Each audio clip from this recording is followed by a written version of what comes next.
सो इसका मतलब है कहीं ना कहीं धोखाधड़ी चल रही है आज सुसमाचार के प्रचार में।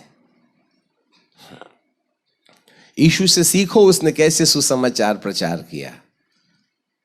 अब मेरे प्रभु को भीड़ भड़क्का से कोई दिलचस्पी नहीं है, हम आपको हिंदी में बताते हैं। मेरे प्रभु को भीड़ भड़क्का से कोई रुचि नहीं है। मेरे प्रभु को अब रुचि है तो ऐसे व्यक्तियों से रुचि है जो अपने मुर्दों में से जी उठने की शर्त को समझ करके यीशु के आगमन में मैं कैसे महिमा की देह पहन लूंगा, इस वाले सत्य को समझने के लिए जिसने अपना मन लगा लिया है और कोशिश कर रहा है, ऐसे लोगों के तरफ मेरे प्रभु का मन है। इसलिए लॉकडाउन कह रहे तुम्हारा दिमाग सेंटर में आ जाए। आज 20 महीने हो गए हैं परंतु कलीसियाओं में सुधार नहीं हुआ है। हमने कोरोना से बचने के लिए नाक में पट्टी बांधने का कार्यक्रम कर लिए, परंतु कोरोना आया क्यों है ये समझने के लिए किसी ने मन नहीं लगाया। एक लाइन में बोल के चलते हैं हम। आज कोरोना से बचने के लिए हर उपाय कर रहा है। कोई वैक्सीन लगा रहा है, कोई सब्जी भाजी खा रहा है, कोई टमाटर खाना शुरू कर दिया, किसी ने क्या क्या दवाई दारू, अदरक लो, लहसुन लो, अमका खाओ ढमका खाओ, जिससे कि ना तुमको कोरोना से बचाव हो जाए।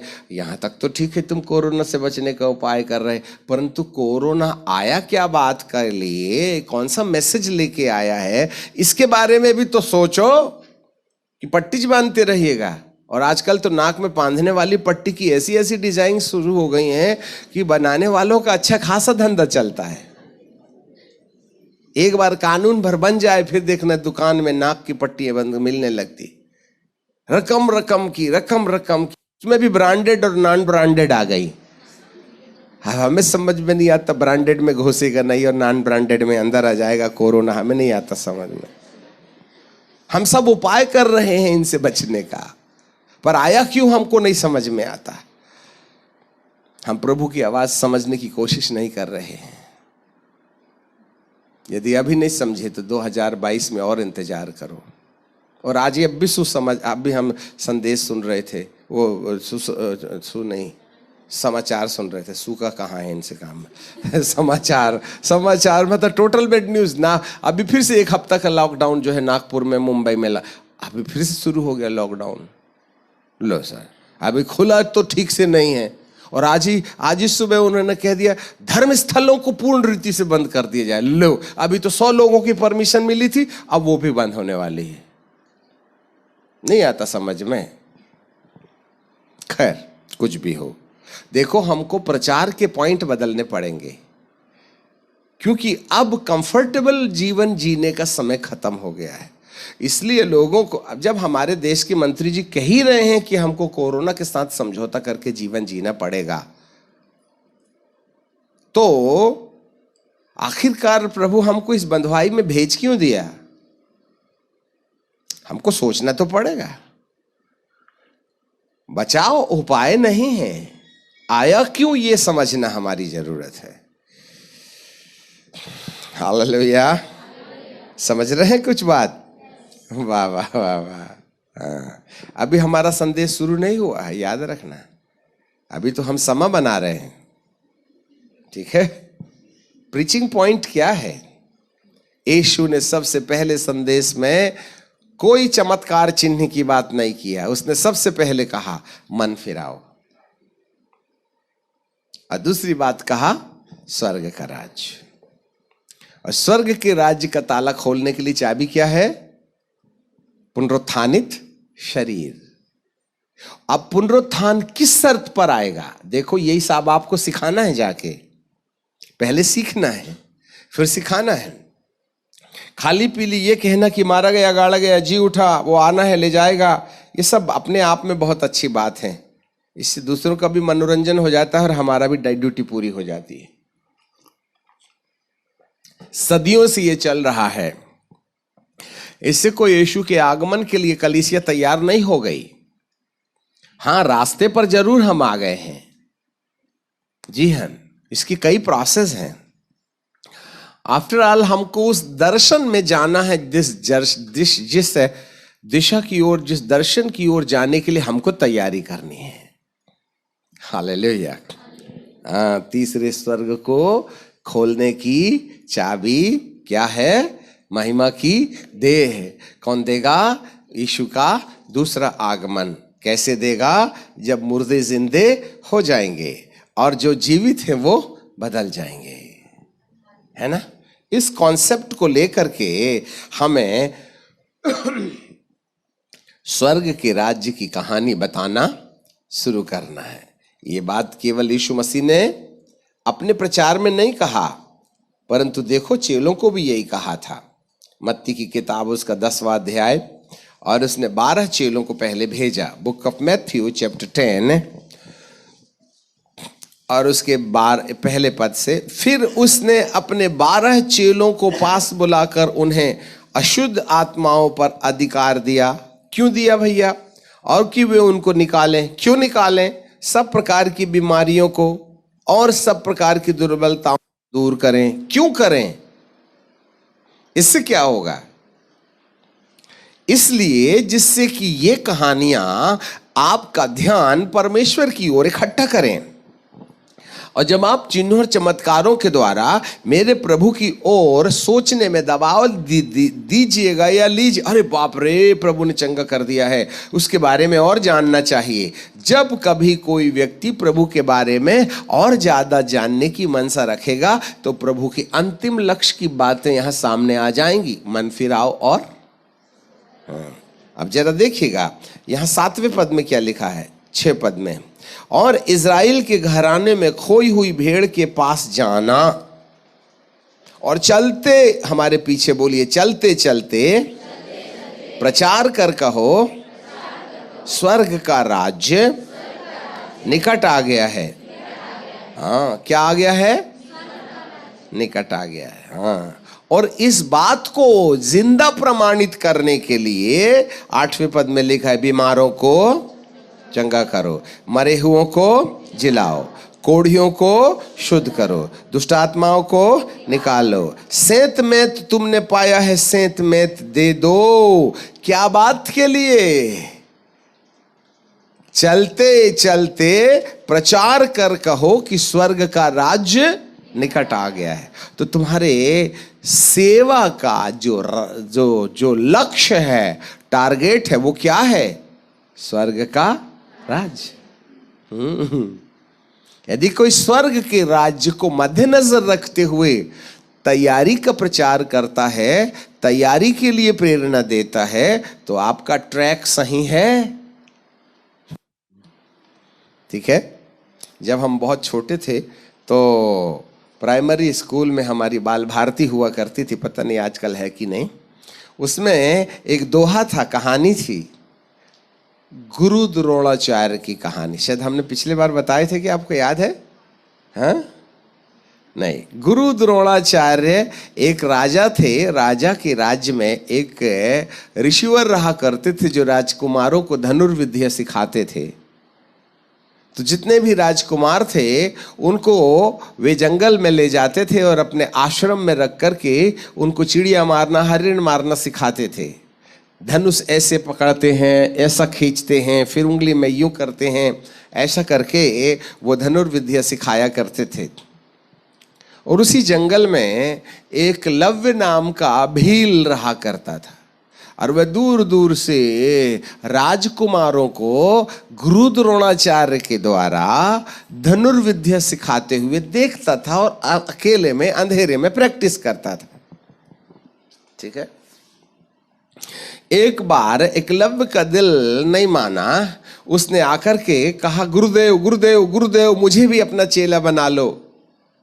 तो गुरु द्रोणाचार्य कहते हैं, इस भील को यदि मैं धनुर्विद्या सिखाऊं तो राजा तो मेरी गर्दन काट देगा, क्योंकि धनुर्विद्या में माहिर होने के लिए तो राजकुमार ही होना चाहिए ना। यदि मैं राजकुमारों को छोड़कर किसी और को धनुर्विद्या सिखाऊंगा तो मैं राजद्रोही कहलाऊंगा, क्योंकि मैं एक दूसरी टीम विद्रोहियों को तैयार कर रहा हूं। इसलिए राजकुमारों को ही शक्तिशाली बलशाली होना चाहिए, तभी ना वो बलपूर्वक शासन करेंगे। तब गुरु द्रोणाचार्य कहने लगे, जब कभी कोई मेरे पास में आए तो उसको ना कहना मेरे धर्म के खिलाफ है, और दूसरे ओर से कानून के हिसाब से उसको चेला भी बनाया नहीं जा सकता है। तब उन्होंने सोचा क्या करूं, तो एक कठिन परीक्षा लेता हूं, मेरे को मालूम है ये भाग जाएगा सिर में पैर रख के। जब कभी भी तीर पकड़ते हैं तो अंगूठा और पहली उंगली से यूं तीर पकड़ के छोड़ते हैं, ठीक है। तो मैं काम करता हूं, सांप भी मर जाए और लाठी भी न टूटे, मेरा धर्म भी बना रहे कि कोई चेला बनना चाहता है, मैंने इनकार कर दिया। और दूसरी ओर से जब मैं ऐसी कठिन परीक्षा चेला की करूंगा और वो भाग जाएगा तो मैं धर्मी भी रहूंगा और राजा के भी कानून का पालन करने वाला व्यक्ति बन जाऊंगा। तब उन्होंने एक बड़ी युक्ति की, अब यदि मैं इस एकलव्य से कहूं कि ये अंगूठा काट के दे दे तो मैं चेला बनाऊंगा, तो वो अंगूठा कट जाएगा तो फिर तीर कैसे चलाएगा। तो वो अंगूठा नहीं खोने के चक्कर में मेरे पास में चेला बनने वाला कार्यक्रम छोड़ देगा और भाग जाएगा, क्योंकि अंगूठा के बिना तीर चला सकते नहीं। तब गुरु द्रोणाचार्य ने एकलव्य को कहा, तू यदि मेरा चेला बनना चाहता है तो अपना अंगूठा काट के मेरे चरणों में चढ़ा दे। वो भी कम माहिर नहीं था, उसने अपना तर्कस निकाला और अपना अंगूठा खचाक से काटा और गुरु द्रोणाचार्य के पैर के नीचे डाल दिया। तब तो गुरु द्रोणाचार्य जी को चक्कर आ गया, अब तो मेरी मजबूरी है, उसने कीमत अदा कर दिया है, अब मुझे अपना चेला बनाना ही पड़ेगा। एक ओर से राजा का डर है और दूसरी ओर से धर्म का डर है। हाँ, सबको सिखाना पड़ा उसको। एक बार जब राजकुमारों के साथ में उनको धनुष चलाने की प्रैक्टिस में ले जा रहे थे तो एक बड़े बरगद के पेड़ के पास ले गए। राजकुमार नंबर 1, राजकुमार नंबर 2, राजकुमार नंबर 3 और एकलव्य 4। लाइन से पीछे हट, पापी कहीं का, पीछे हट। और इनके सामने राजकुमार हैं ये लोग, पीछे हट, पीछे हट। क्या करें मजबूरी है। हाँ, 1 नंबर वाले राजकुमार से बोला, सामने तुम्हारे क्या दिखाई दे रहा है? बोले, बहुत बड़ा बरगद का पेड़ दिखाई दे रहा है। शाबाश, कम से कम तेरे को दिख तो रहा है, ठीक है। दूसरे से बोला, क्या दिखाई दे रहा है? बोले, मुझे बरगद के पेड़ में डाल डाल शाखा शाखा दिखाई दे रही है। बोले, कम से कम बारीक तो देखता है तू। नंबर 2। तीसरे से बोला, तुझको क्या दिख रहा है? बोले, मुझको इस पेड़ के अंदर में एक एक पत्ते दिखाई दे रहे हैं। अच्छा, ठीक। अब आई बारी एकलव्य की, तुझको क्या दिख रहा है? कुछ नहीं दिख रहा। अरे तो तू अंधा है क्या? नहीं, बोले, मुझे ना पेड़ दिखे, ना डाली दिखे, ना पत्ते दिखे, मुझे इस पेड़ के ऊपर एक चिड़िया का चोला दिखाई दे रहा है। मुझे एक चिड़िया दिखाई दे रही है। एकलव्य की बात सुनकर के गुरु द्रोणाचार्य को चक्कर आ गया। मतलब बताने का तरीका आया वगैरह नहीं था, ठीक है कि नहीं? ठीक है। अब इनको बोला, चलिए अपने अपने दर्शन पर तीर ठोकिएगा। सब अपने अपने निशाने पर तीर चलाइए। जिसने बरगद का पेड़ देखा वो कहां तीर चलाएगा? जिसने डाली देखा वो कहां तीर चलाएगा? जिसने पत्ता देखा वहां कहां तीर चलाएगा? और जिसने चिड़िया का चोला देखा वहां वहां वो कहां तीर चलाएगा? हाँ, अब मुझे नहीं मालूम है आप पेड़ में तीर मारते हो कि डाल में कि पत्ते में कि चिड़िया के चोले में। आपका दर्शन बताएगा कि तीर का निशाना कहां लगाना चाहिए। जिसको पेड़ दिखता है वह पेड़ पर तीर मार के कहेगा, गुरुदेव पेड़ पर तीर छिद गया, शाबाश। हरिण में ऐसे नहीं मारता, कोई हाथी को नहीं मार रहा है, तो याद रखना, ठीक है। दूसरा, मैं गुरुदेव मैंने एक डाल पर तीर मार दी, देखो वहां लटका है 11 नंबर वाली। अच्छा, तुझे 3 पत्ते गिराए एक ही तीर से, ठीक है, नीचे पर पक्षी तो नहीं गिरा रे बाप। एकलव्य तू लगा, उसने ऐसा मारा कि तीर के साथ में फड़ फड़ फड़ फड़ करके वो परिंदा नीचे गिर गया। आपका दर्शन क्या है? What is your vision? आपका दर्शन क्या है? पेड़ पर तीर मारना कि डाल पर तीर मारना कि पत्ते पर तीर मारना कि चिड़िया के चोले पर तीर मारना? जिससे जैसा दर्शन होगा हम वही निशाना लगाएंगे। मेरे यीशु मसीह का दर्शन था पश्चाताप और स्वर्ग का राज्य। आपका क्या दर्शन है? सोचते रहिएगा, यीशु आ रहे हैं। और यदि हमारा मुर्दा जिंदा नहीं हुआ तो हमारी जितनी भी करी कराई सेवा है सब गुड़मट्टी हो जाएगी। हाँ,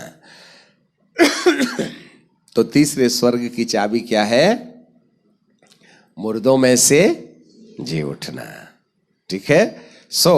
हम सबको इस बात पर चिंतन करना पड़ेगा कि आखिरकार मुर्दों में से जी उठने का जो विराट सत्य बाइबल के अंदर में छुपा हुआ है, जो इरला बिरला समझ में आता है, उसका भेद जरा देखें। आपको मिलेगा फिलिपियों की किताब और उसका 3 अध्याय और उसका 21वां पद।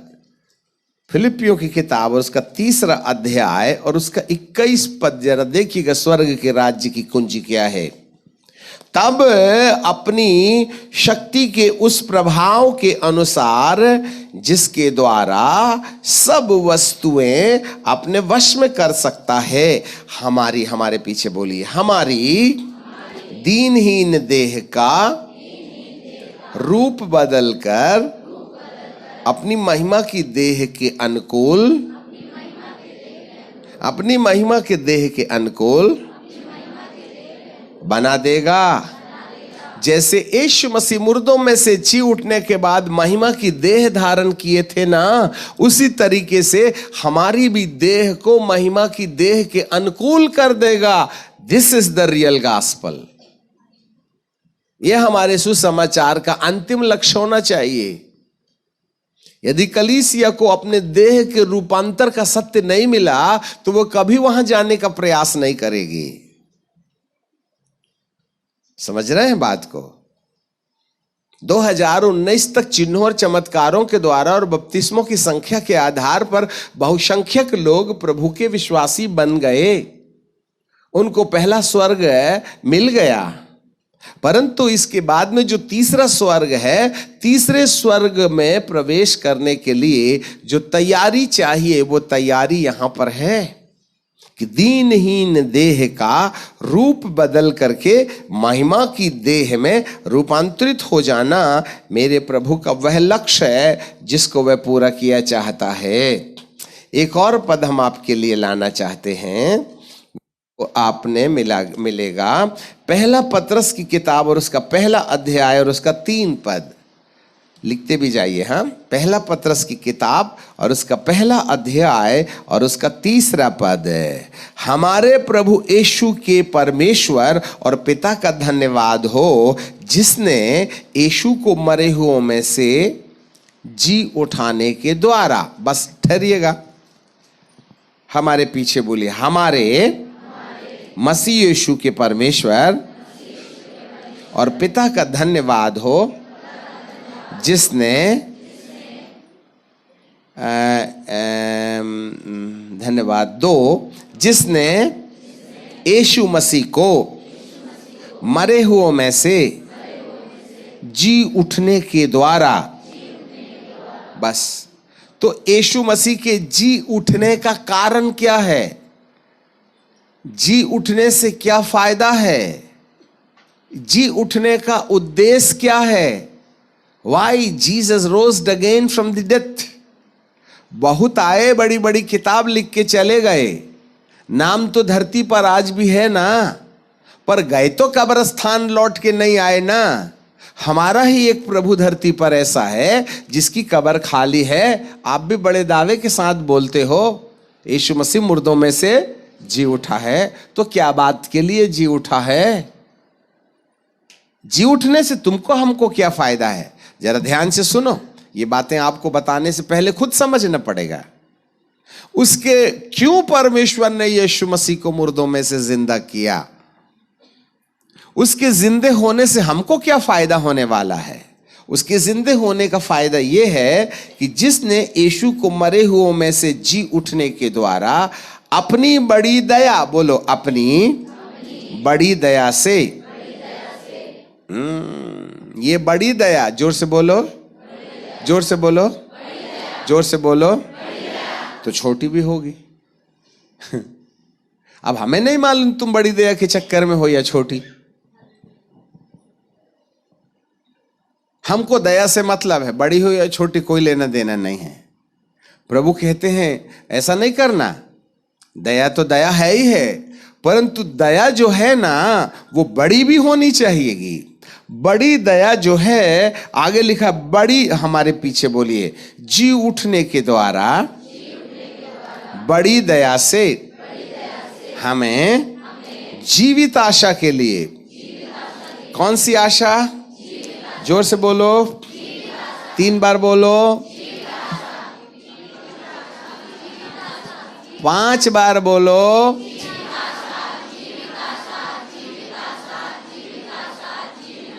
यदि जीवित आशा है तो मरी आशा भी होगी। अरे भाई, जीवित आशा है तो मरी आशा भी। तो मरी आशा क्या है और जीवित आशा क्या है? जीवित का मतलब होता है कभी ना मरे। जीवित का मतलब होता है अनंतकालिक। मरी का मतलब होता है 70 साल के साथ हमारी चंगाई भी मर जाएगी। जीते जी इस संसार में 60 व 70 बरस की जिंदगी में जो जो चीजों की हमको जरूरत होती है ना, उसको देने के लिए भी प्रभु ने हमारे लिए आशा के वचन लिखे हैं। मत चिंता कर मेरे गरीब हो जाने से तू धनवान हो जाएगा। मत चिंता कर मैं चंगा करने वाला परमेश्वर हूं। मत चिंता कर तेरी हड्डी हड्डी टूटने नहीं पाएगी। मत चिंता कर मैं तेरे को अनाथ और अकेला नहीं छोड़ूंगा। मत चिंता कर मैं ये नहीं करूं, वो नहीं होने दूंगा, तेरे को अमेरिका का वीजा दूंगा, तेरे को शादी हो जाएगी, तेरे को बाल बच्चे हो जाएंगे। मत डर, तेरा कोर्ट केस ठीक हो जाएगा, ये हो जाएगा, वो हो जाएगा। हम सब इन सब बातों की ओर जब ध्यान देते हैं तो वह 70 बरस की जिंदगी के साथ में अंगाई चंगाई छुटकारा व्यापार नौकरी चाकरी सब मट्टी में मिल जाएगी। इसको मरी आशा कहते हैं। नहीं, हमारी आशा है हमारी बंद फैक्ट्री खुल जाएगी। तो कब तक चलेगी? भूत मरेगा तो साथ ले जाएगा क्या फैक्ट्री स्वर्ग में?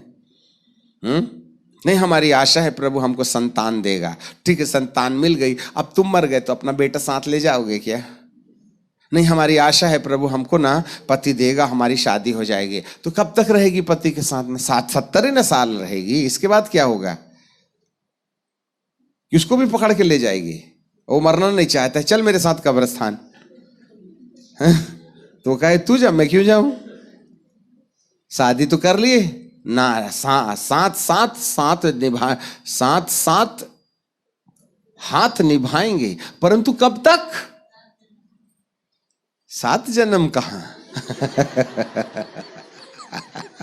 अब मरने के बाद जन्म हो गई नहीं तो 7 कहां से हो गया? है ना? मरने के दम तक तेरा हाथ पकड़े रखूंगा, इसका मतलब मरने से पहले छोड़ दूंगा। हम मरने के दम तक हम तुम्हारे साथ रहेंगे। हाँ, मरने के दम तक। इसके बाद फिर मरी आशा है। मरी आशा का मतलब होता है धरती की 70 बरस की जिंदगी में परमेश्वर के द्वारा किया गया उपाय, रोटी कपड़ा और मकान का। That is a dead hope. The time will come, this hope is not going to be implemented in our own life after the death. मृत्यु के बाद इस आशा का अंत हो जाएगा। और आज 99% लोग इसी मरी आशा को सुना रहे हैं। They are so worried about these dead promises which God has given us. And this, all the dead promises is the introductory gospel. ये सुसमाचार की परिपक्वता को या जीवित रहने का प्रमाण है। ये करने के लिए प्रभु नहीं आया था साधु बाबा बन के। हमको सोच बढ़ाने पड़ेंगे। हालेलुया। मरी आशा का प्रचार दुनिया कर रही है, जीवित आशा का प्रचार कौन करेगा? जीवित आशा मृत्यु के बाद वाले जीवन से जुड़ी हुई है। जीवित आशा मृत्यु के बाद तीसरे स्वर्ग में प्रवेश करने के लिए हमारी देह का पुनरुत्थानित होना, ये जीवित आशा है। हालेलुया। इसलिए क्या है, वो हमारी मरणहार देह को भी महिमा के देह के रूपांतर में बदल देगा। That is a living hope. मुझे नहीं समझ में आता है कि हम में से कितने लोग जीवित आशा के बारे में चिंतन करते हैं। सब मरी आशा के विषय में सुनते सुनाते रहते हैं।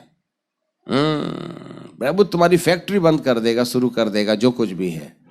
इट इज गुड, इसको इनकार नहीं किया जा सकता, हम उसके विद्रोही नहीं हैं। पर उसके आगे और भी तो एक क्लास है, उसको कौन पढ़ेगा? जिसके लिए बाइबल लिखी गई है, जिसके लिए यीशु मसीह जी उठा है। उसका जी उठना मरी आशा के लिए नहीं है, उसका जी उठना जीवित आशा के लिए है। और जीवित आशा का आधार जो है नया जन्म है। Praise the Lord.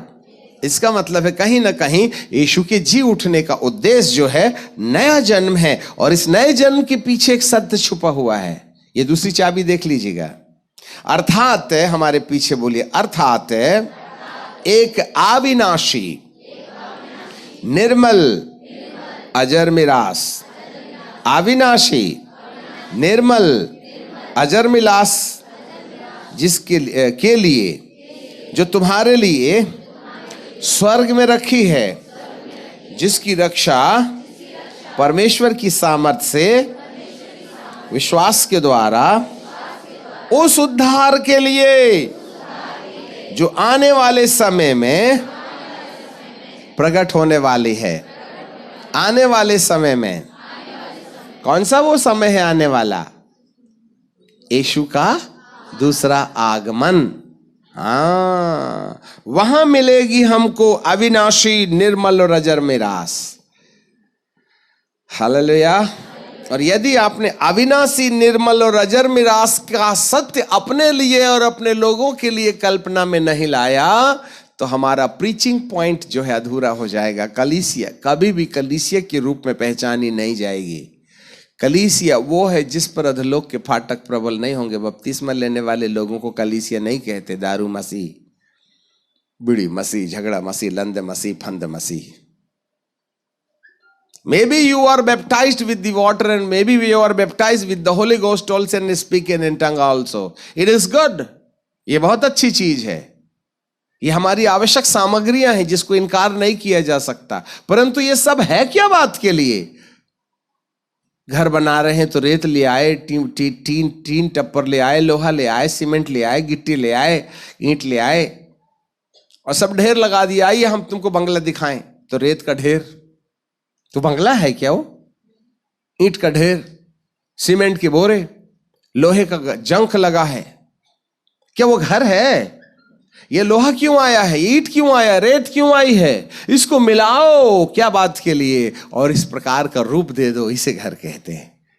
ईंट को घर नहीं कहते, लोहे को घर नहीं कहते, सीमेंट को घर नहीं कहते हैं। वो तो आवश्यक सामग्रियां हैं। और जीव मृतकों में से नहीं, मरने के पहले जो भी उपाय मेरा प्रभु कहता करता है, यह सब घर बनाने की सामग्री है।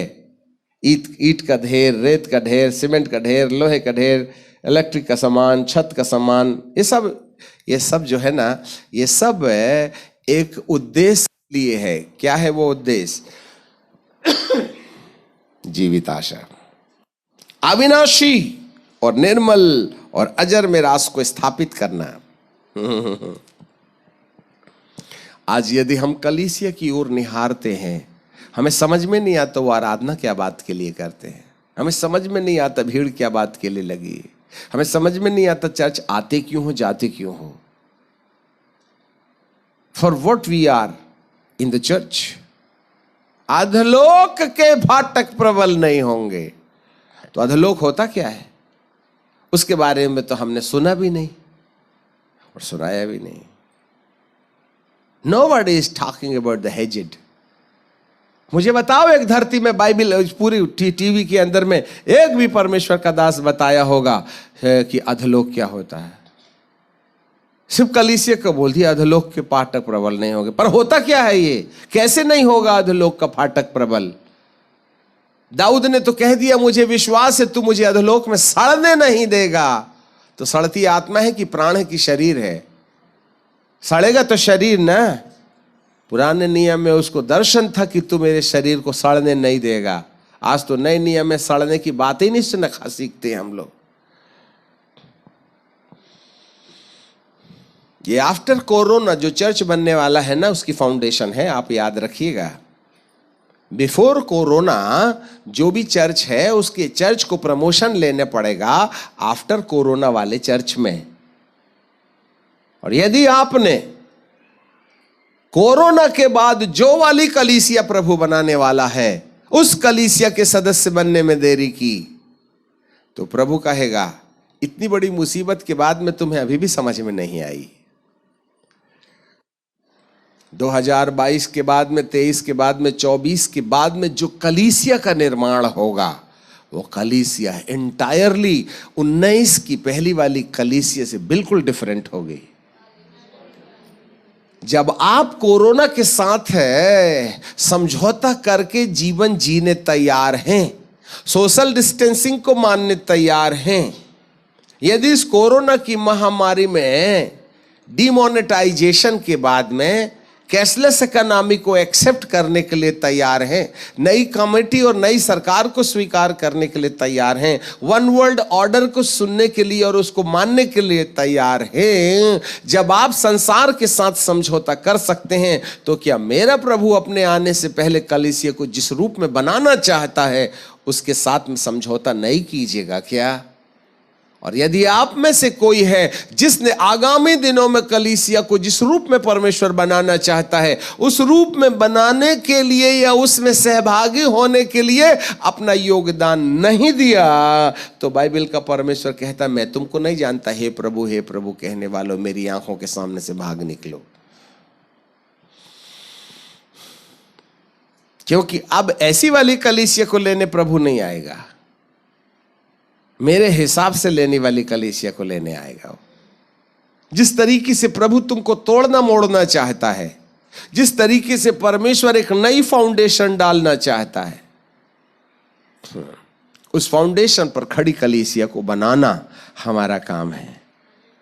हालेलुया। और जो अब तक कलीसियाएं बन गई हैं उनको प्रमोशन मिलना चाहिएगा। यदि आप इफिसियों की किताब के 5वें अध्याय के 27वें पद में पढ़ लीजिएगा, इसको बंद मत करना, फिर हम यहीं लौट के आएंगे। इफिसियों की किताब 5 है और उसका 27 पद में 26 में लिखा है, और वचन के द्वारा जल के स्नान से शुद्ध करके पवित्र बनाए, जल के स्नान से शुद्ध करके पवित्र बनाए, और उसको एक ऐसी तेजस्वी कलीसिया, जोर से बोलिए तेजस्वी कलीसिया, जोर से बोले, जोर से बोले, कौन सी कलीसिया? 3 बार बोले।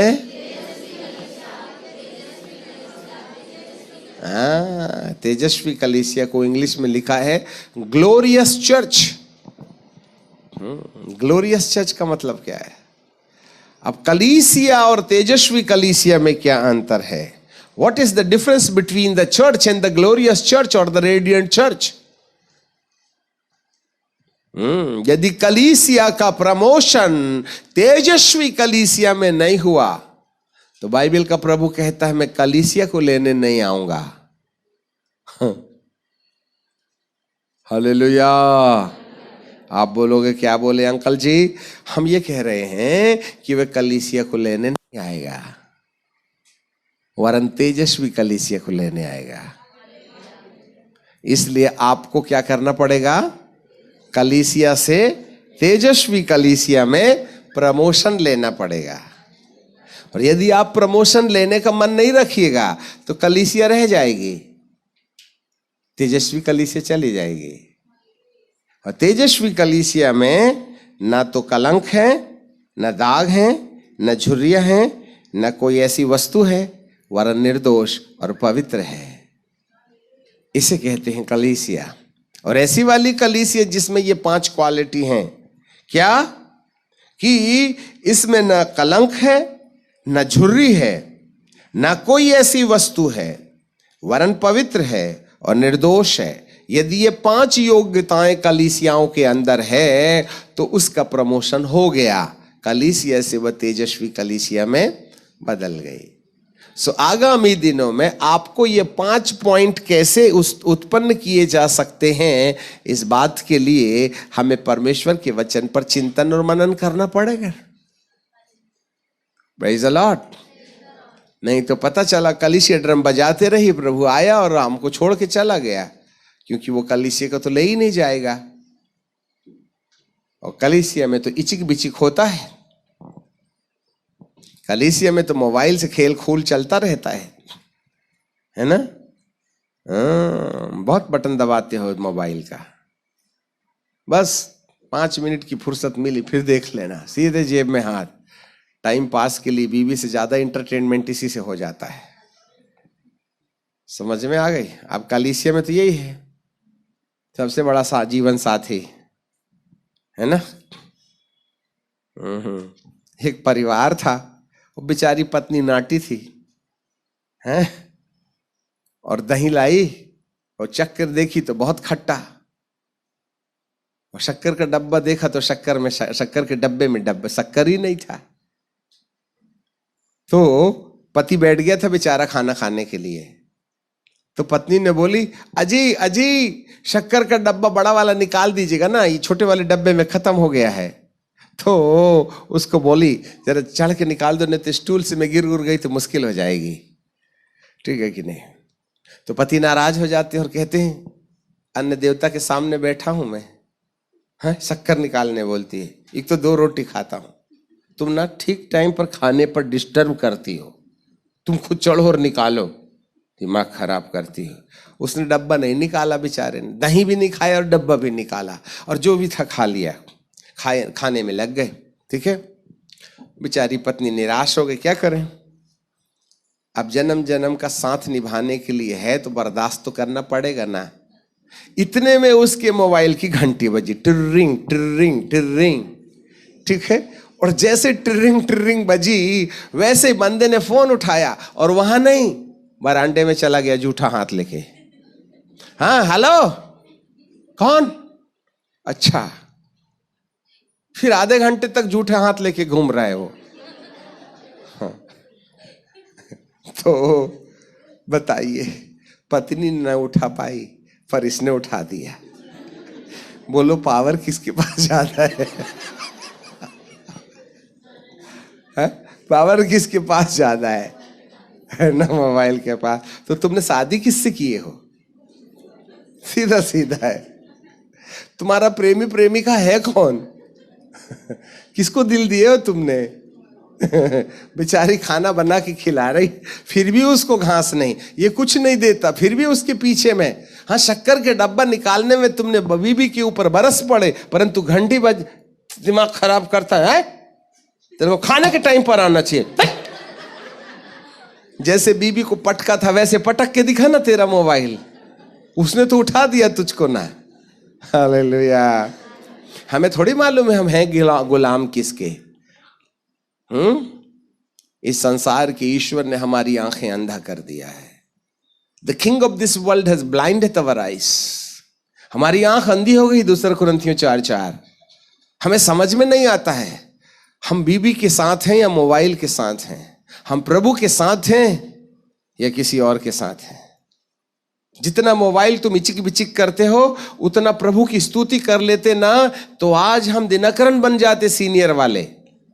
जितने बार बटन दाबते हो उतने बार यीशु बोल देते तुम, और जितने मिनट तुम मोबाइल के साथ समय गुजारते हो उतने समय तुम अन्य भाषा बोल देते सर, तो नंगी आंखों से स्वर्गदूत दिखने लगते तुमको आज की तारीख में।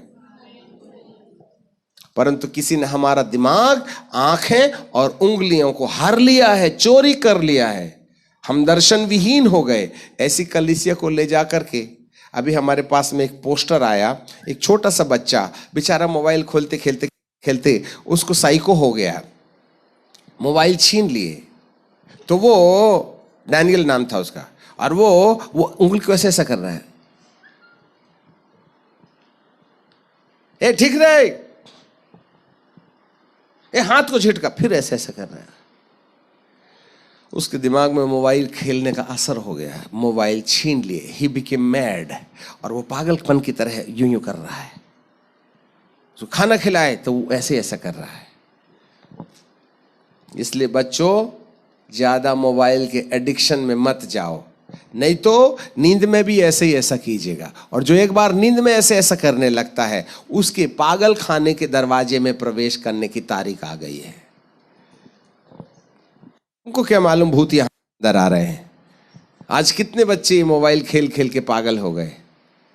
और जब से मोदी जी ने क्या कह दिए कि स्कूल बंद, ऑनलाइन कूल। तो सब माँ बाप अपनी पायल बेच बेच करके, है ना, साइकिल बेच बेच करके अपने बच्चों को एंड्रॉइड मोबाइल ला के खरीद के कर दिए। और आप ही बताइए, तुम्हारा तुम्हारा तुम्हारा स्कूल ऑनलाइन कितने घंटे चलता है? 8 घंटे 40 मिनट। और मोबाइल तुम्हारे हाथ में कितने देर रहता है? 24 घंटे। बताइए क्या करिएगा उसको? 1 घंटे के लिए 24 घंटे की स्वतंत्रता है।